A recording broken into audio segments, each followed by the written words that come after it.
Hello. Welcome to Kindly Neurodivergent with Kay. This show is to spend quality time with each other, kindly discussing the similarities and wide range of differences we experience. Today I have a former speech language pathologist of mine, Mrs. Sarah Billingsey, with me to discuss girls on the autism spectrum as her daughter, Katie, is. Welcome, Mrs. Billingsey. Good morning. This is so exciting for me. Like Kayla said, I am Kayla's former speech therapist. It's been a long time since we've been together or talked. We were just talking and remembering, I have worked with Kayla since she was in second grade, or I worked with her all the way through post-graduation. Lots of years together, Kayla. Yeah. Actually, if you don't mind me asking, how old are you now? I don't want to do the math. 20, 25. That's awesome. That is awesome. Please introduce yourself. Yeah, like Kayla said, my name is Sarah Billingsley. I live in Nebraska. I used to live in Connecticut. For 20 years, I lived in Connecticut. I'm a wife. I'm a mom. I'm a mom of 3 children, 2 grown boys, and my daughter is 10. I am a mom to a dog, a Bernie Doodle.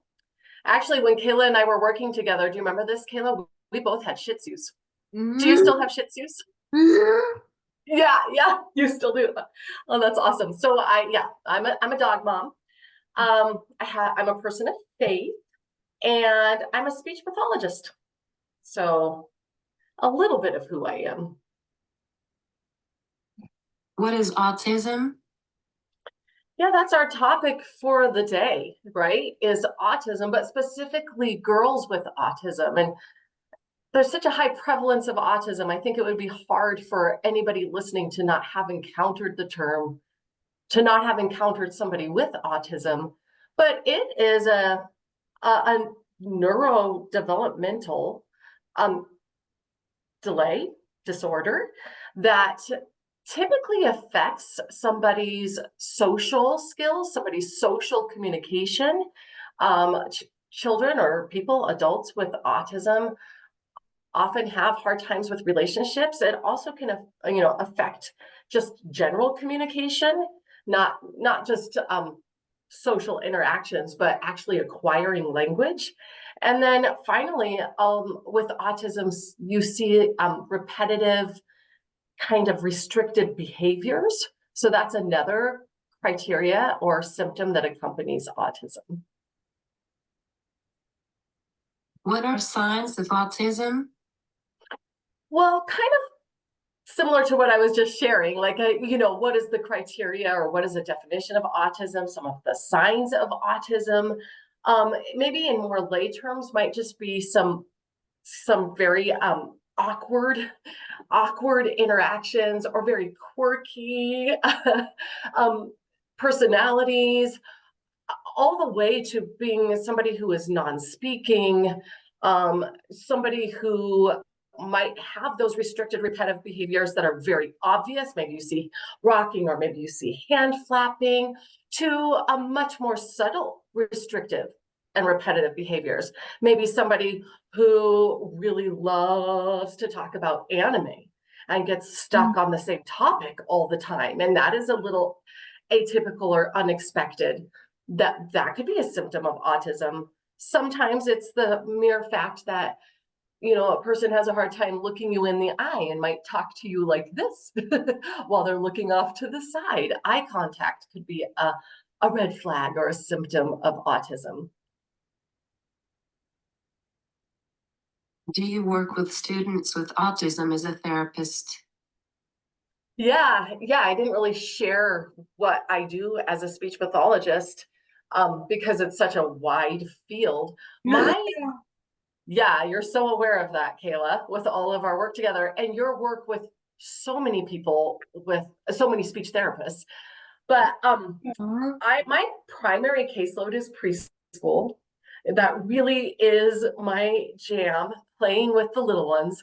But I specialize in our district on assistive technology and alternative and augmentative communication.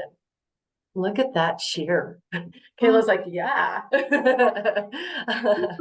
So yeah, I'm our district lead for our AT. So that's a huge passion. And I do have all of our middle school, high school students who use devices to communicate. I am their speech therapist. So I still, yeah, you're like, sweet. I remember those days.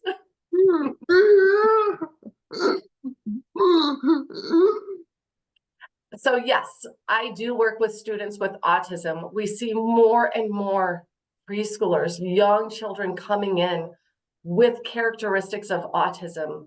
The prevalency has grown. So yes, I do work with students with autism. Does autism present differently in girls? Yeah. How about that? Yes, it does. And it's only relatively recently that this is becoming more talked about. I'm hearing more and more. Maybe it's because I have a daughter with autism that I'm more aware and I'm looking it up more often, so I'm seeing it. But I'm noticing at the conferences that I'm going to, there are definitely more breakout sessions about girls with autism, panels of girls who have autism, sharing how their experience was different and how they present differently. And I would just say one of the biggest differences is a girl's tendency to mask their autism. And what I mean by that is, for some reason, girls they really learn to sort of camouflage their symptoms. They tend to have a little more empathy.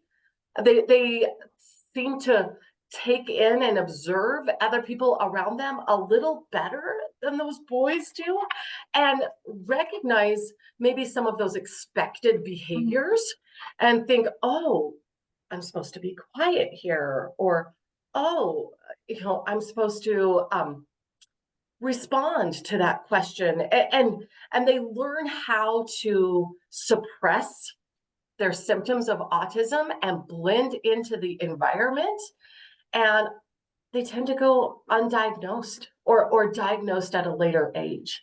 And there are quite a few differences that I did actually print some things out because I knew I would never do it justice, just talking off the top of my head. What were the red flags you noticed with Katie? Yeah, so Katie was always a little on the periphery. Like, I'm picturing her when we lived in Connecticut. So she was born in Bristol, Connecticut, actually. And we went to preschool in Bristol and then also parts of kindergarten in Bristol before we moved to Nebraska. So she was often just kind of on the periphery of all of her friends at preschool, or even at home. She would kind of take her toys and take leave, just kind of off by herself to play. The way she played was different. She didn't really like us to enter into her play. She had scripts and routines and her little characters, her little Mickey Mouse Clubhouse characters all had to be lined up in a certain way. Or if she was playing with a dollhouse, like everybody had to sit in a certain spot and it had to stay like that. And it was very disruptive if we tried to come in and enter into that play with her. She was a late talker. As a speech therapist, that is kind of hard to see. You can imagine, right, Kayla? Yeah, that was kind of hard on me. Like, oh, okay. She's a late talker. And then when she started to talk, she was very scripted. She would just say lines from Mickey Mouse Clubhouse, or lines from, I don't remember all the I can't remember all the shows we were watching at the time. Peppa Pig. Ooh.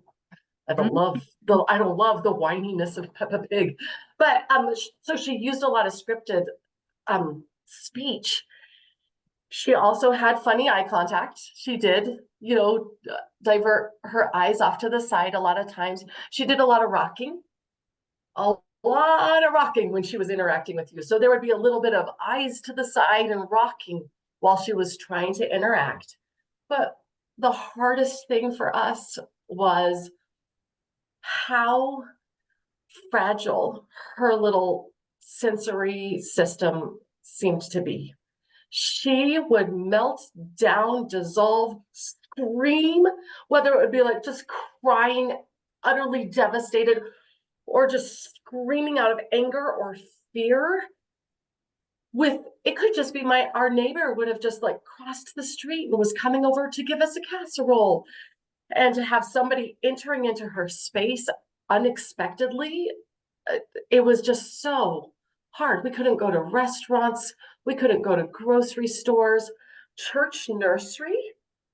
I couldn't leave her in nursery. So I just stayed in nursery because we were determined to go to church. That was something we really wanted for our family. Those were red flags. It's hard to dredge all that up. Those are kind of hard memories. Mm. How does autism affect Katie? Now, yeah, she's 10. She's going to be 11 in July. She is highly verbal. Yay! Again, as a speech therapist, it's exciting to see how expressive she is. Her vocabulary is beautiful. She's very descriptive. She's very in tune with her feelings. And that's super special. But she's awkward. And I don't mean to use degrading vocabulary. This is kind of insulting, but these are things that probably peers or maybe teachers observing her would maybe say, not to be mean, but she's awkward, annoying. She's been described as annoying, quirky. And the biggest thing is she struggles to make and maintain friends. And there have been many, many nights where I have been up at night in tears and just heartbroken. Like, why does this have to be so hard for her? What is the right way to help her? Please bring somebody into her life who would be like her or understand her and come alongside her. And it's been hard. What therapies help Katie? She's had quite a bit. She is currently only receiving like talk therapy, counseling. She does not receive speech therapy. She used to have physical therapy, occupational therapy, speech therapy. She is a chronic toe walker. So, and she's got just a really weak core, very, very discoordinated in general, like ball skills, hand-eye coordinate. Oh, she's had vision therapy. Her eyes don't track properly. And so she continues to present with like some, discoordination, gross motor wise, but none of it interferes with her ability to access the school or to be successful, to be functional in life. It's just still a little bit awkward. OT, her handwriting, she used to just write on half of the page from the middle to the right. She would start her sentence in the middle, and her handwriting is very aggressive. She presses really hard, and it's hard for her. She didn't form her letters from the top. She didn't close her circles. A lot of interesting things there. But so many students type or use speech to text. So there's a lot of workarounds for handwriting. And then speech therapy, she's very expressive and communicative. However, speech therapy isn't just for language, right? Right? Speech therapy is also for pragmatic language skills. So she used to receive speech therapy to help her take other people's perspective and to know how to enter into an interaction and sustain and maintain an interaction, she will always struggle with that. But she knows the strategies. Throughout the years, I have participated in top soccer and therapeutic riding in addition to physical, occupational, speech and feeding therapy. What was the diagnosis process like? Yeah, about her diagnosis. I'm still processing what you shared about all of your therapies. And Kayla, I don't even know if we had a proper introduction of you. That's kind of fun. You jumped right in, but yeah, thinking about you and your diagnosis and all the therapies that you've had, I know you relate to this world, don't you? Yeah. I was diagnosed with cerebral palsy before my first birthday. It is a group of disorders affecting a person's ability to move, caused by damage to the developing brain during pregnancy, delivery, or shortly after birth. It affects all my motor skills. Yeah, I think it's interesting as we talk about neurodivergence, how different each diagnosis show up. Like, autism shows up so differently than cerebral palsy. And that's the hard thing about diagnosis. Katie appears typical. When people see you, Kayla, you're in a wheelchair or a walker, or a stander, or on a horse. And I love that. I love that. Do you go to Walmart on your horse? I'm just kidding. I'm just kidding. No, that is a huge part of your identity. You're this wonderful, wonderful horseback rider. Yeah.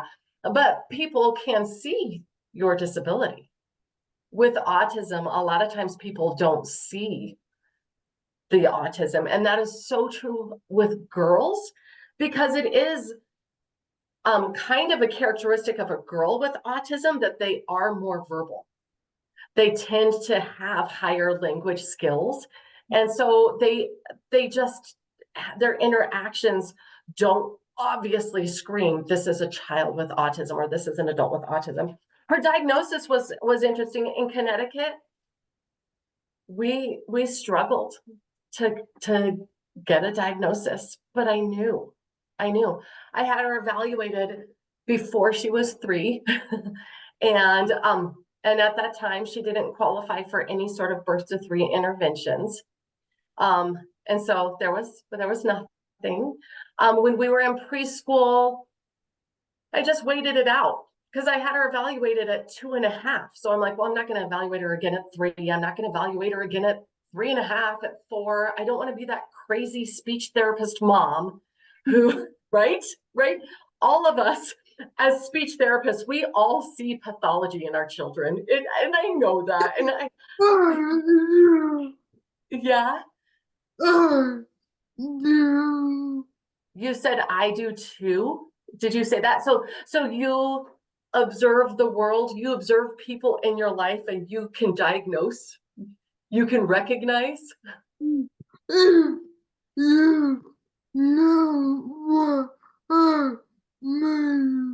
I do.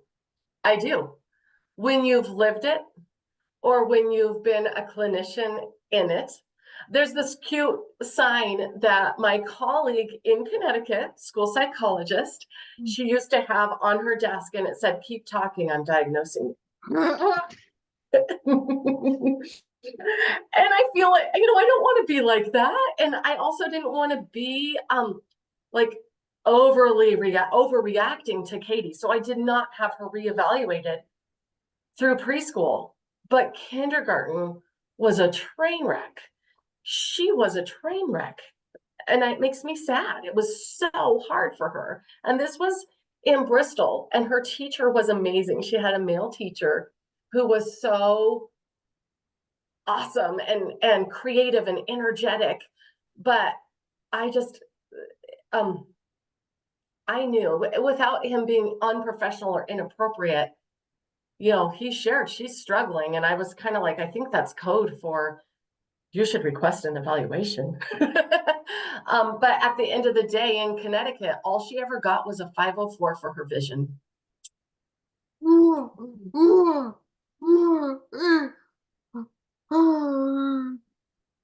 Why? Yeah, why? Well, she had a medical diagnosis for her vision. We were able to go use, like a machine with the optometrist to actually give her a medical diagnosis that required some accommodations. So that was a shoe-in.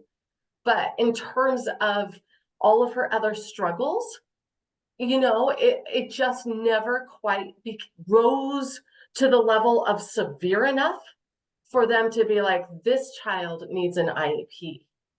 In my opinion, it did. And you might obviously sense a little bit of frustration in me, because in my opinion, no, it wasn't like super severe, but there were enough things. There were enough struggles in her life and how she would show up at school that I'm like, how do you not add all of that up and recognize that this is a child with a disability and she's showing an educational impact? So it didn't happen in Connecticut, but we did move to Nebraska in the middle of her kindergarten year. And once coming into Nebraska and starting school, her school team, not having known her at all, were a little bit like, whoa, she struggles with a little bit of everything at school. And I do mean she struggles a little bit with everything, not a lot, but a little bit with everything. And we tied off that year. We started school in spring. We did not jump to that evaluation. They did a lot of observations. They supported her kind of like MTSS tiered supports before a child gets special education. And then right away in first grade, we did an evaluation that included an investigation into autism. And that's when she received her diagnosis, was in first grade. And it's an educational diagnosis.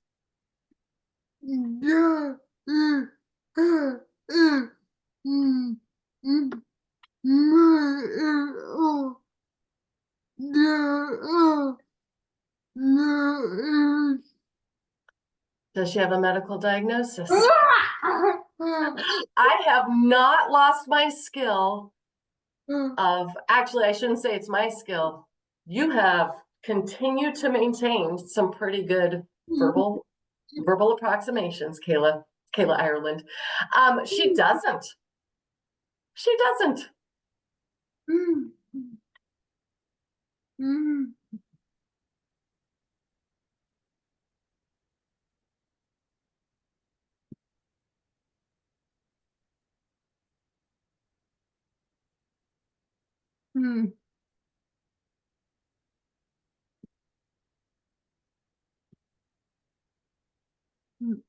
I didn't know if that would work.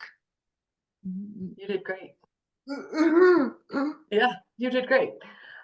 Remember when you used to finger spell all the time? And we would be, all of us, your parents included, just really watching, you probably still finger spell, but using your sign language to finger spell, and we would try to be like the word prediction, and then you'd be like, no, that's not the word, start over.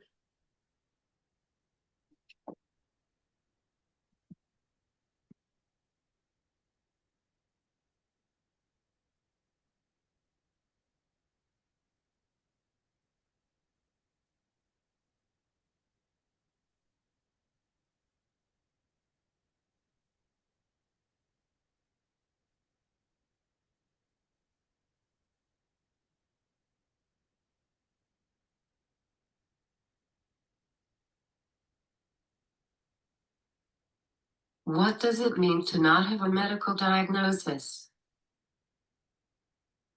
So it just means that we have not taken the time as her parents to take her to a doctor and pursue a medical diagnosis.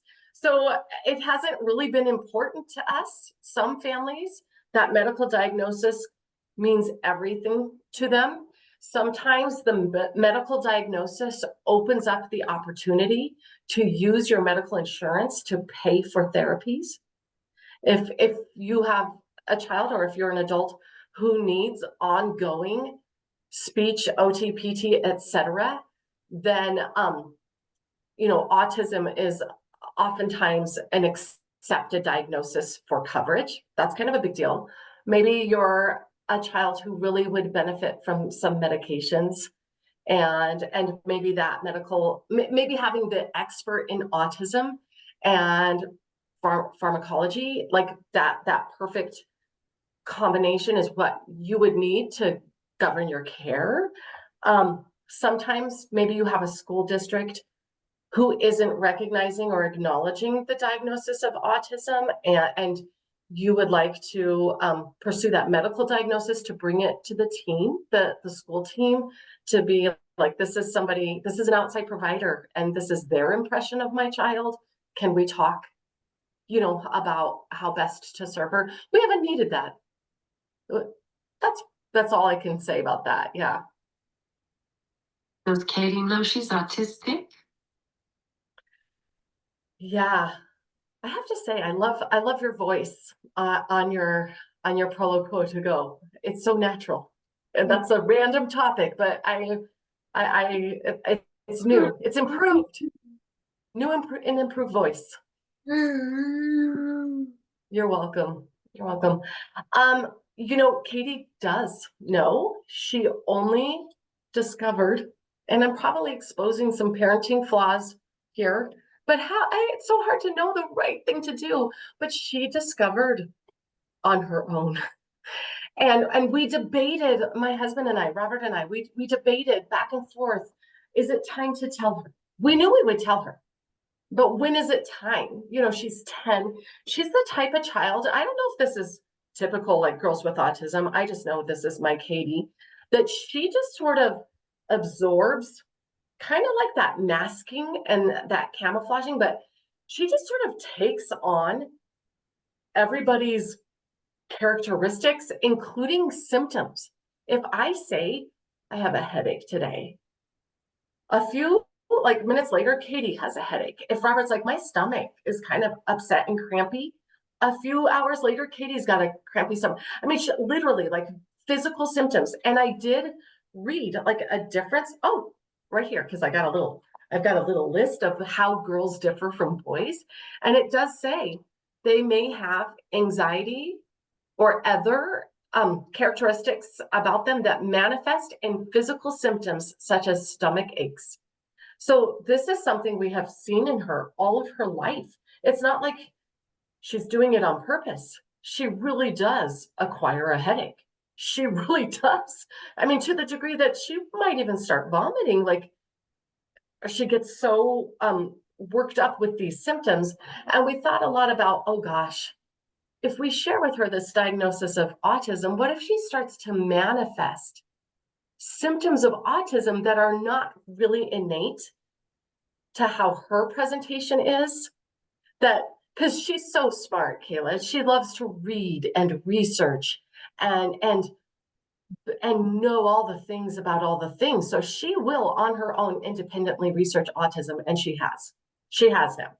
But she discovered from a YouTube video.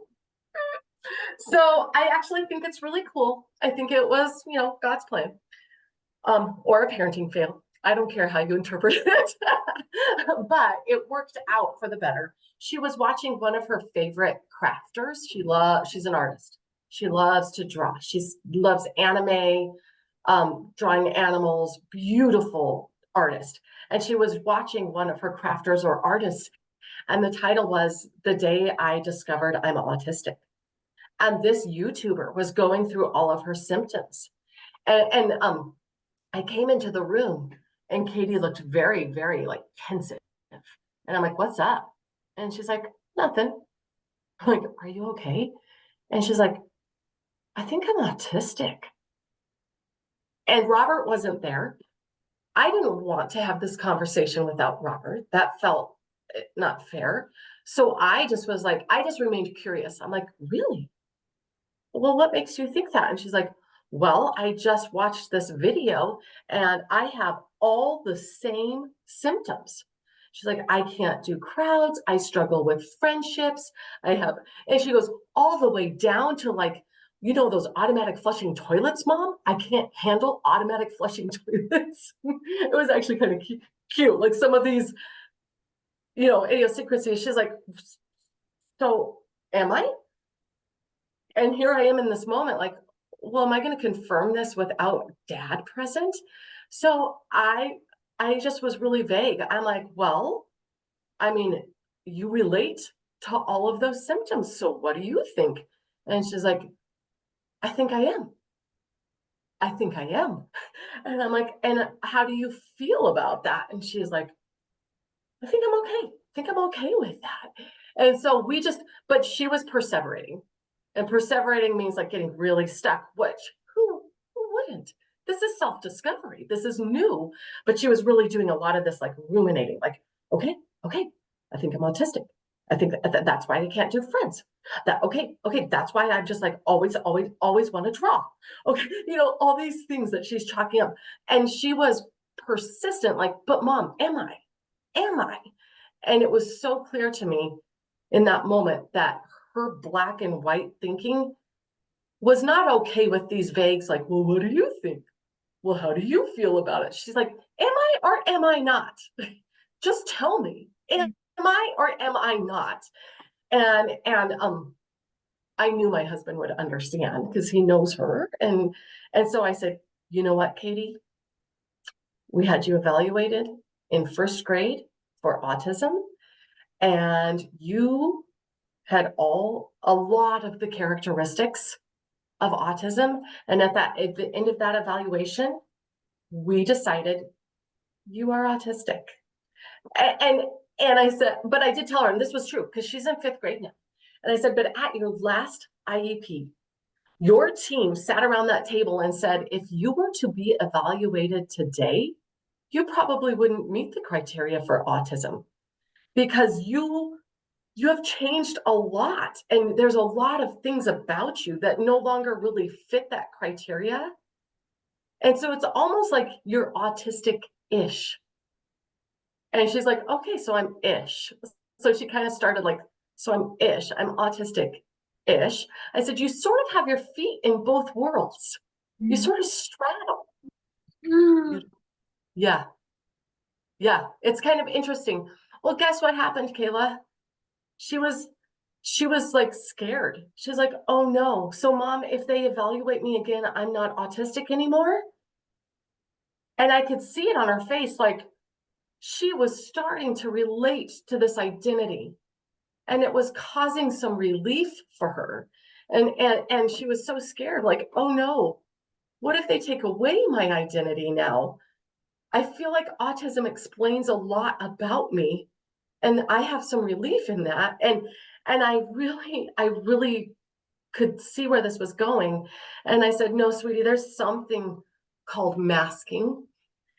And I think the reason why you wouldn't meet the criteria is because you're so good at masking.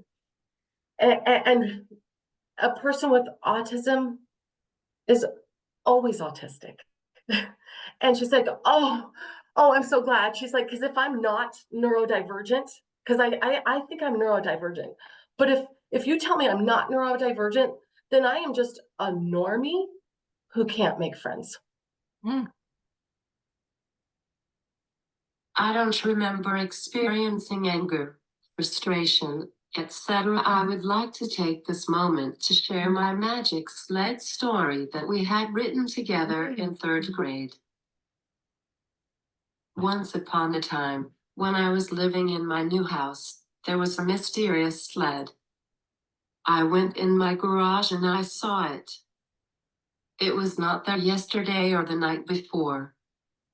So I said to my mom, dad, and sister, come into the garage.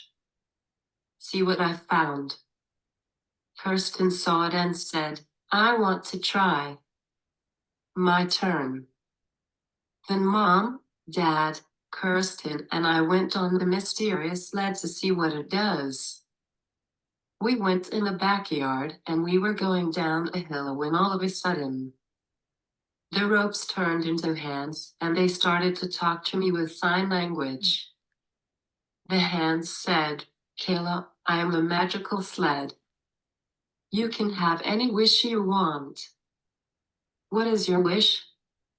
So I signed back, "I wish I could talk, dance, walk, swim, jump rope, and do things that other kids my age do." Then the sled made my wishes come true by waving its magical hands. And all of a sudden I started to talk a lot just like my dad on the telephone and cell phone. That brought me to school. I walked into school and went straight to the office. I said, "Good morning, Mrs. Howell. How are you today?" "What? Kayla can talk?" Mrs. Howell said. "Yup, and I can dance too." Then I did the happy dance just like Mrs. Dyer does when we work really hard. Mrs. Howell said, "How can you do that, Kayla?" I told her, I was on a magical sled and it gave me any wish I wanted and I wished that I could talk, walk, and dance. Mrs. Howell said, "I have an idea, Kayla. Why don't we surprise the entire school?" Then I said, "Yeah, this is a great idea. But how will we surprise them?" Mrs. Howell said, "What about if we put you on the TV for morning announcements and news?" I said, "Yippee. What a great idea." I went to desk and started the announcements.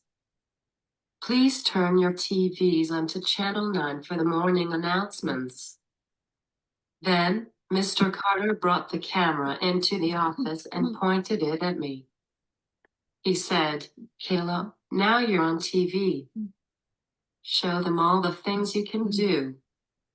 I was nervous but excited to show off. "Hello, Plymouth Center School.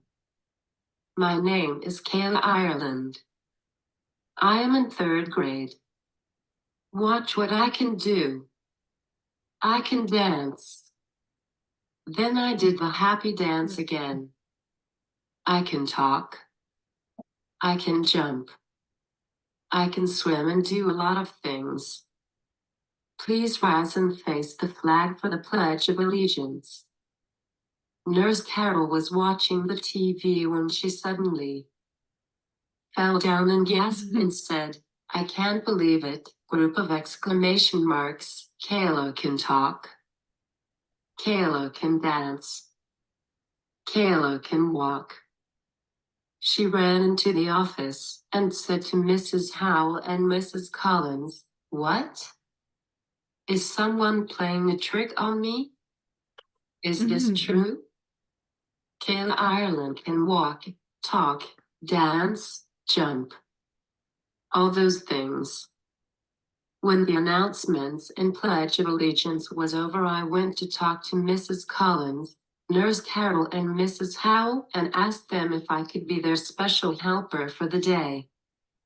I wanted to walk around the school with Mrs. Collins and check on who was behaving and who is breaking the rules.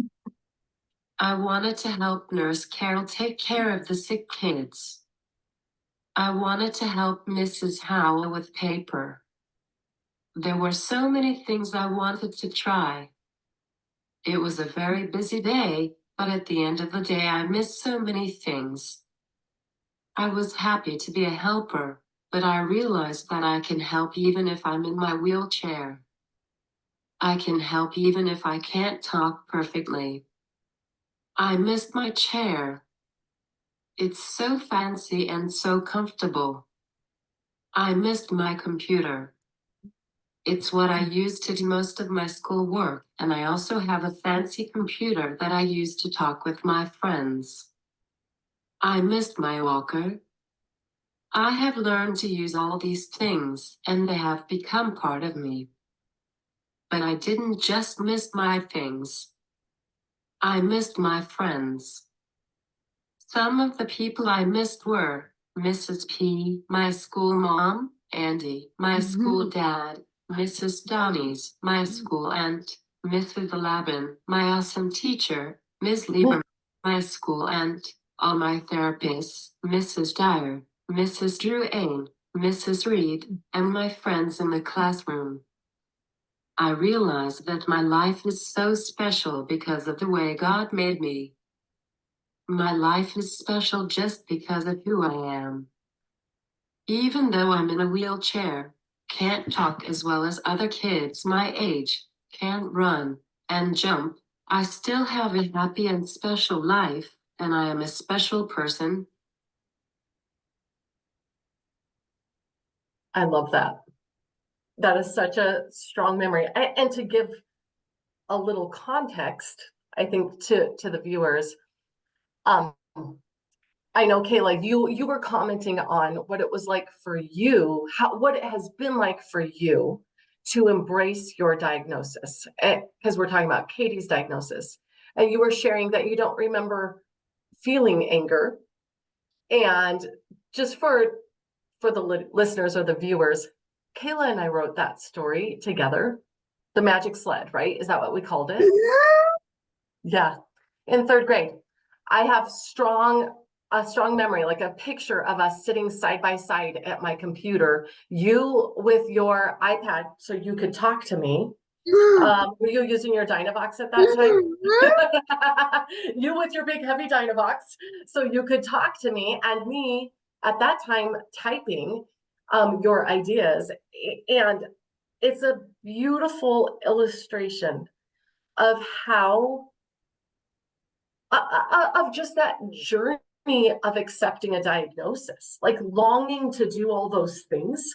So having this imaginary day where you could dance and run and talk and all the things, but then at the end of the day, feeling like, but you know what, I'm okay with who I am, and I feel special and specially created by God and designed by God, and that's it's perfect. I'm perfect. My other diagnoses include epilepsy, which is a seizure disorder, and dysphagia, a swallowing disorder, along with movement disorders such as spasticity.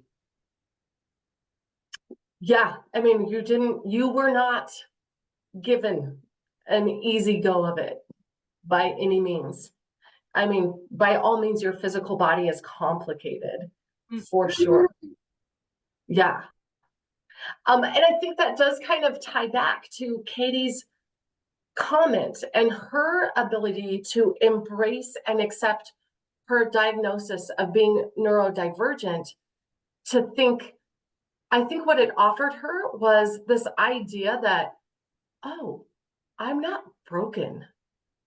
I'm not defective. If you call me a normie, like you're neurodivergent or you're a normie, I guess. I don't know. If you try to make me fit into the normie world, I feel broken. That's not who I am. But when you look at me in the context of neurodivergent, I am whole and I'm unique and I feel free to show up, and I don't have to camouflage and I don't have to mask. The sad thing about girls with autism and camouflaging is it's exhausting, and it creates a horrible identity crisis because they're little actresses. They spend their whole day trying to be who they think they're supposed to be based on their observations of the world around them, or who their therapist might tell them they need to be to normalize their autistic behaviors so that you don't look so autistic anymore. A lot of girls with autism become very depressed, experience a lot of anxiety, and frankly, don't know what brings them joy, don't know who they are. And I that makes me sad. That's a hard pill to swallow. One example, Katie, in Katie's school, and probably in any school, being athletic is so revered. Sports are so revered. Um, and soccer is a really big deal in Katie's school, and she's just doesn't have the skill. And she has spent a lot of this year feeling like, why can't I play soccer? Why can't I be athletic? Why can't I be coordinated? Feeling like a fool in gym class when they're doing a volleyball unit or they're doing a racquetball unit or whatever. Her gym teacher is amazing, but she's like, all I've ever wanted is to be an athlete, and then I think I would be popular and respected, and people would think I was cool. And I never have said this to her, but in my mind, I'm like, is that really what you want? Like, really? Like, we don't watch sports in our house. We're not big sports fans. Drawing brings you joy. Music has brought you joy. Your YouTube anime brings you joy. Like, it's one of those things where your outside world starts to shape you so much that you think you want something that you really don't want. And that's how, masking, camouflaging, and stripping away somebody's identity can be really harmful. Please talk about Katie's experience with extracurricular activities. Yeah, definitely a good launch into that. So sports are not her thing. She's in choir. Valley Voices is something she sings in. She's in the musical right now, which made me think of you when you were in the musical, and I went and watched you when you were in the musical. That was fun. She's in Music Man as one of the River City kids. Super cool. She does enjoy running, and it doesn't require hand-eye coordination. As a toe walker, that's kind of hard. I mean, she does land on her heels when she runs. That's kind of a cool thing, a little therapeutic. But she does enjoy running, so she's doing some running. But there's art. She's in art classes.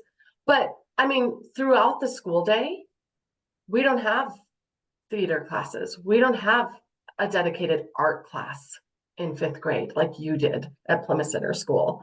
She has music class, which is super cool. But it's just an example of how, like, sports are such a big part of everything from the very beginning. And a lot of times the arts are not. So it's been a tricky thing. I was involved in a variety of clubs. In middle school, I was in a community service club called Kids in the Middle. In high school, I was in track and drama club. My drama club advisors always found a spot for me. I was a greeter handing out the program, painted, and was a cast member.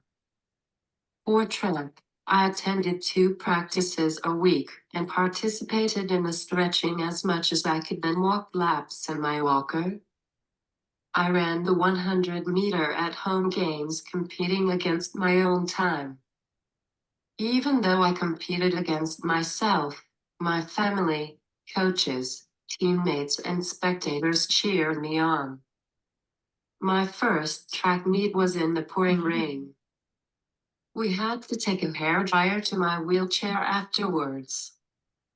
In regards to field trips and senior activities, I participated in most of these activities. On prom night, I was one of the few people who were the last ones to leave and went to the after-prom breakfast. I remember all of that. And I remember Kids in the Middle calling it Kim. I remember, yeah. Just to hear Kids in the Middle, I'm like, oh yeah, I forgot about Kim.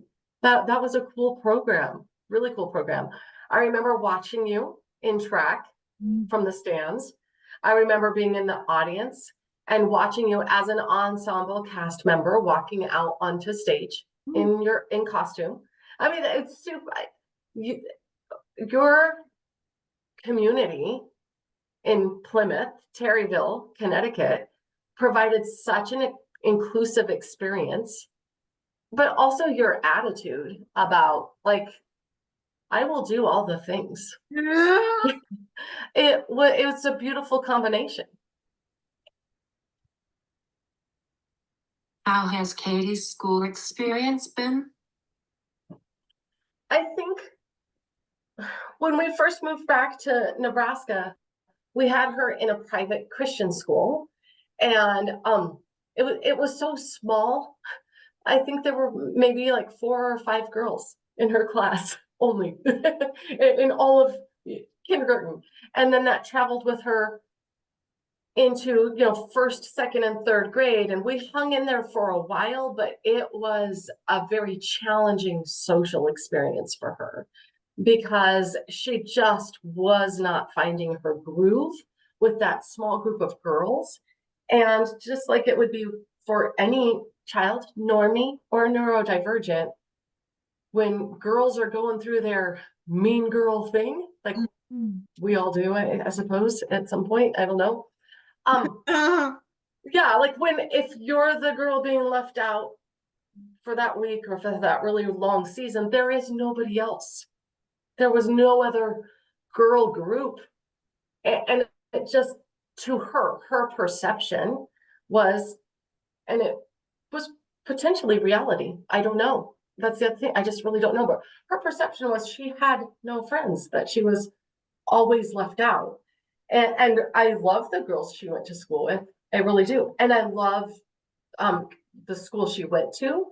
But at the end of the day, we felt it would be healthier for her to have a bigger cohort, to maybe have an opportunity to really find her tribe and have other children like her, like the potential to find other children like her. But ultimately, what was the big reason was then she had access to a psychologist. At the school where she is, there's a full-time psychologist who provides her with therapy and who is available to her on the daily. And truth be told, she brought her social challenges with her. It wasn't really the girls at her private Christian school. It's, Katie's challenges. So she continues to be challenged. She continues to struggle with friendships. She continues to feel very much on the periphery. And it's interesting because when I ask her teachers, like, she's shared with us, like, she doesn't have friends. And they're like, that surprises us because she's always in the mix, engaged and talking. And yes, there are some girls and some times where the girls are excluding her or being mean. And then they're excluding other girls and being mean. So, they're not trying to like disregard her perception. But I think with Katie, it's always been a mixed bag of, yes, this is really happening. I'm being excluded, as well as I feel different than everybody else. So I feel like I'm on the outside.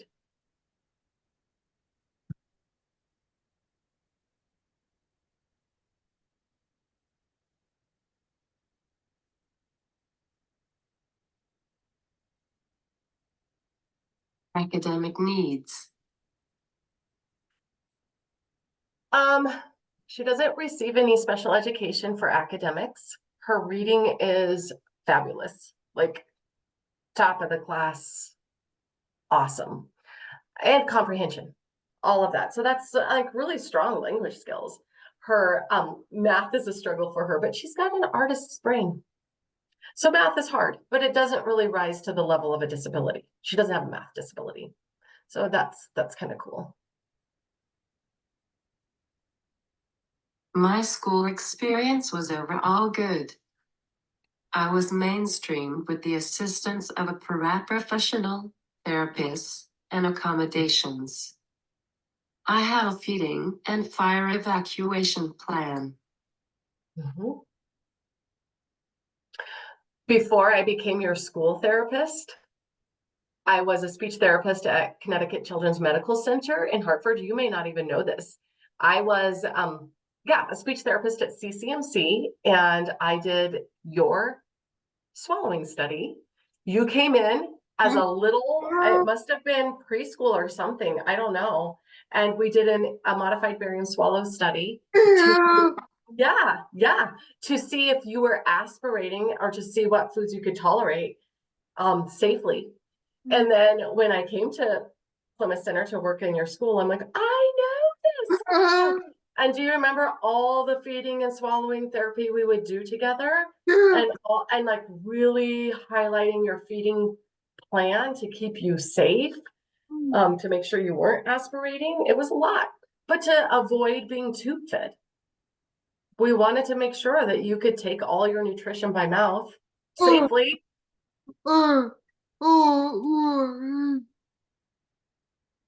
You've always been able to do that.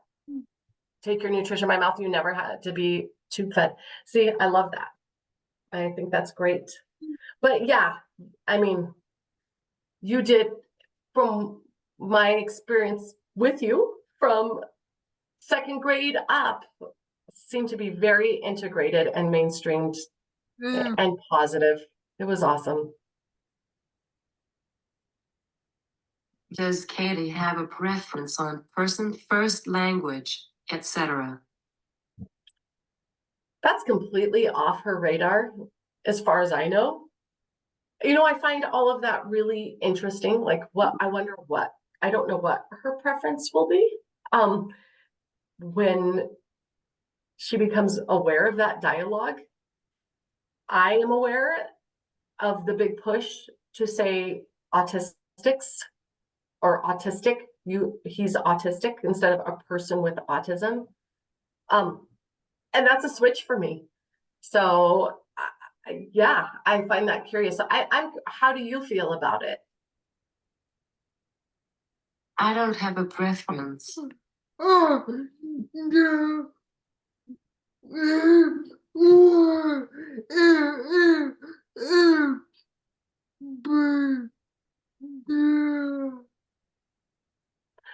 I heard you say, I don't care.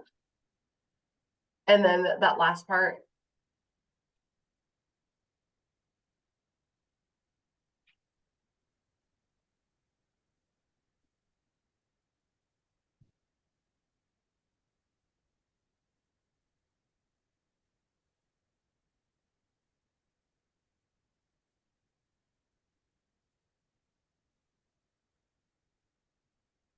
I don't see why it is a thing.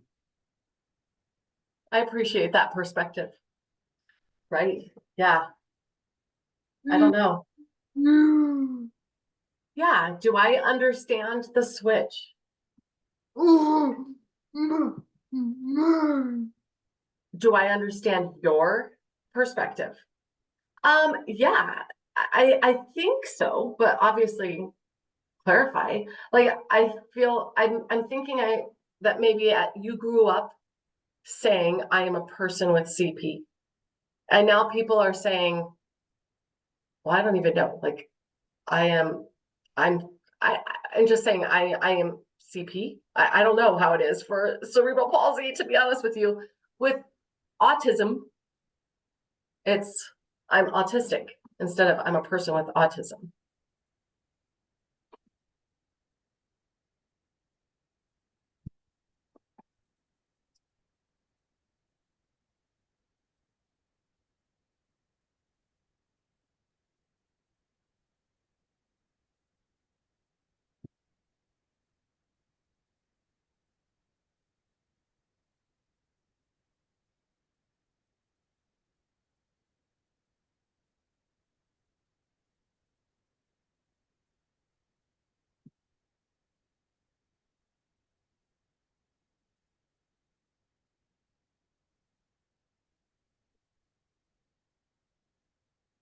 I'm a cerebral palsy warrior and person with cerebral palsy.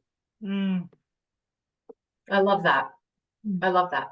A cerebral palsy warrior. But then you'll also identify as I'm a person with cerebral palsy. So you can go either way. Yeah, I respect that. And I am very conscientious. I don't want to be offensive. Like, that's where I struggle. Like, oh gosh, yeah, yeah, same. The same way, yeah, like I don't want to accidentally use person first language because that's what I'm used to. And then have somebody, in this audience or on this public forum be a little bit offended by that. I would never want that. If I ever do slip into like old school ways of talking about it, it's just a habit or or probably ignorance. I admit it. Like I'm not always as up to date on a new trend and why that trend matters, but I do respect why they matter. What's this new normal, neurodivergent? Yeah, this new normal neurodivergent. You sent me that question and I was kind of curious, like, do you mean like you're starting to hear people say neurodivergence is the new normal? That you're hearing that now? Oh, okay. I'm hearing it too. I wasn't sure if I wasn't exactly sure what you were asking. I think that's so. Oh, go ahead. I think the new term neurodivergent is unique. There's so much overlap between terms like adaptive, therapeutic, therapy, special, and regular exercise life. This is tricky for a few reasons. When I think of the word adaptive, I think of things like my adaptive joystick that I need a therapist to do an evaluation for. However, I also refer to things as special like my special keyboard. The word special also can refer to cognitive delays. I have done therapeutic writing for most of my life, and in 2017, I transitioned to the discipline of paradressage. Paradressage is dressage with accommodations for individuals with physical disabilities. The term para refers to being parallel to other riders. Yeah, I think all of that highlights all this jargon in our field and how sensitive it can be. Like special for you has been a lifesaver. You need a special keyboard. You need a special key guard. Otherwise, when you try to hit your target, you're gonna miss. Um,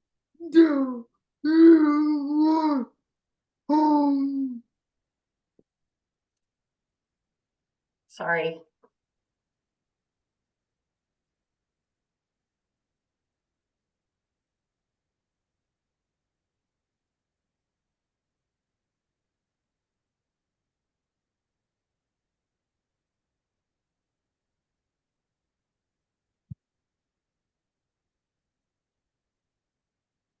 I don't use one home. Oh, you don't use a key guard. Uh, uh, yeah, when you're at home. Yeah, exactly. Right, but the point being like special could be a really positive thing. Sometimes people say special to mean he's cognitively impaired. He's special or she's special. Neurodivergent is an interesting new term and it really encompasses, really describes people who process the world differently. Usually it means people with autism. Usually it refers to being autistic, but it can also refer to ADHD. ADHD is also considered neurodivergent, just how you're processing information and responding to that information could qualify you as neurodivergent. And in terms of it being the new normal, I imagine we all process information very uniquely. We could all identify with neurodivergent characteristics in some way or another. So maybe that's what you're referring to, and I could see that.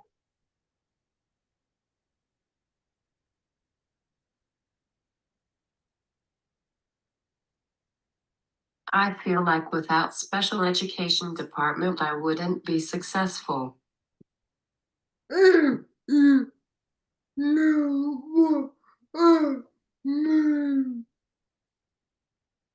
do know what you mean. Just I see that in the context of this conversation, I think you are saying, identifying whatever you're going to call it special, call it neurodivergent, call it whatever, just acknowledging and identifying whatever those barriers are. It doesn't really matter what the label is, but what is the barrier, and what can we use, like what tool is out there, or what kind of interventions are out there to help individuals with these barriers access the world around them and show up with the potential that they all have inside of them. I think it's a complicated topic. If we separated the special education department into two, para and special education, would it really help? Would calling it neurodivergent education really help either? Is that a thing? Like people are wanting to call it neurodivergent?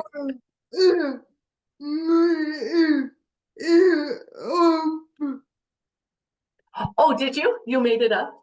Yeah, you're just putting an idea and a thought out there. Like, where exactly are we going with all these categories and these strong feelings about the category? But I will say, like, I relate, even as I said, I'm sure we could all identify with being neurodivergent. In some ways, that really minimizes those people who have a significant struggle. Like, for me to claim neurodivergence, Katie might be like, you are such a normie. You are a normie. You have no idea what it's like to go through the day the way I feel. And then also, Kayla, there's times where I'm like, oh my goodness, I don't feel comfortable going to the autistic support groups, like parent support groups or whatever, because my daughter does not have the same significant struggle as like a non-speaking autistic child with significant sensory. Like, I feel like I have no right to be upset or struggle. So it is understandable that there are strong feelings about these identities.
Even in our social media groups, we don't post because people have it way complexed.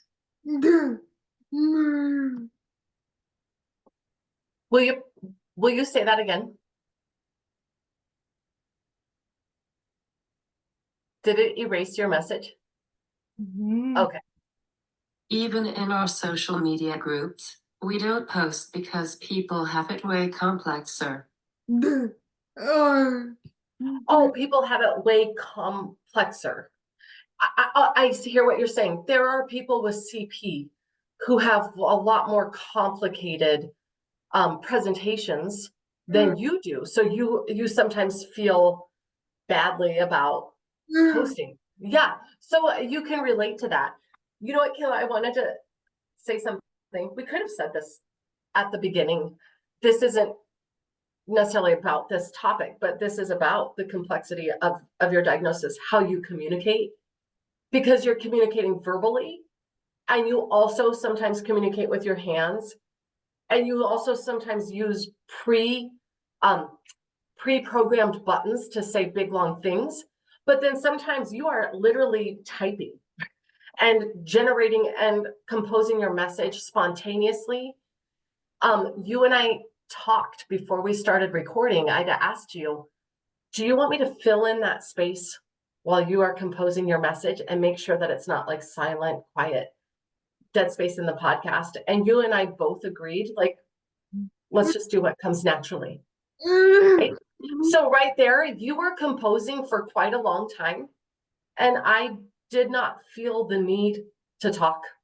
And I wish I would have said this at the beginning, but I really encourage anybody who's listening to this podcast or who's listening to any of your future podcasts who might find that dead space awkward or get impatient, tune out, turn it off. Please don't.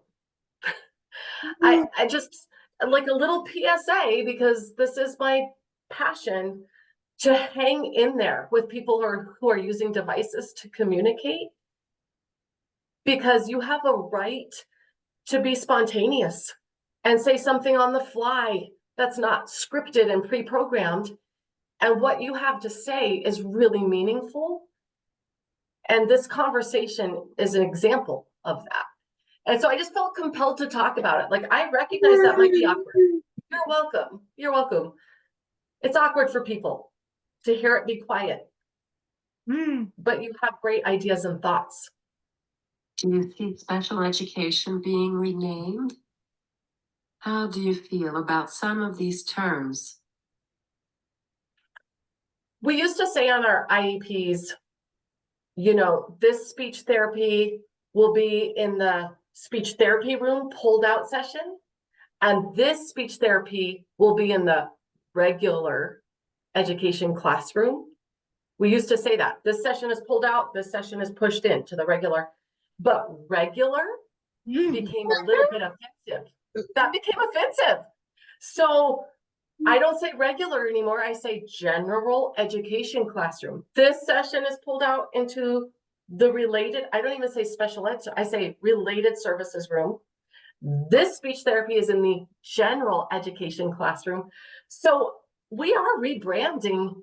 We are renaming certain things. I don't know about rebranding, renaming special education. Maybe someday that will happen. What would we call it? What would it be, Kayla? You tell me. No, no. I don't either. Special. It's hard. Well, I mean, special has become a term that can be used pejoratively and offensive.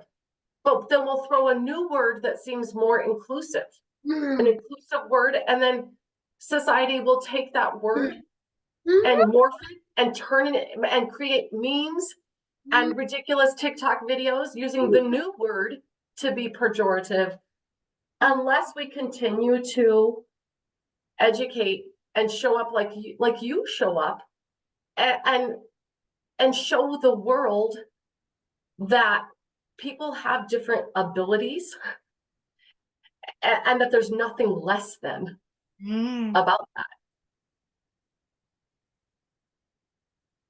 Can you please talk about your perspective as a therapist and parent? Yes, it's a little tricky. You know, sometimes I think I wear my therapist hat into my parenting job too often. That whole keep talking, I'm diagnosing you. Katie doesn't need that from me. That's not appropriate.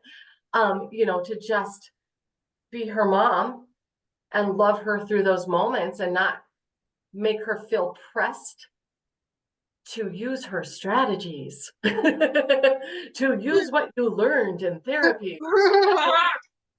Yeah, you can picture that, can't you? no.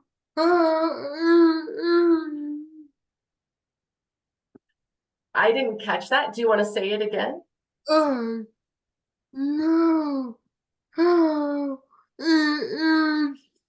You know how it is. Yeah, yeah. So, sometimes I wish I didn't know as much as I do know.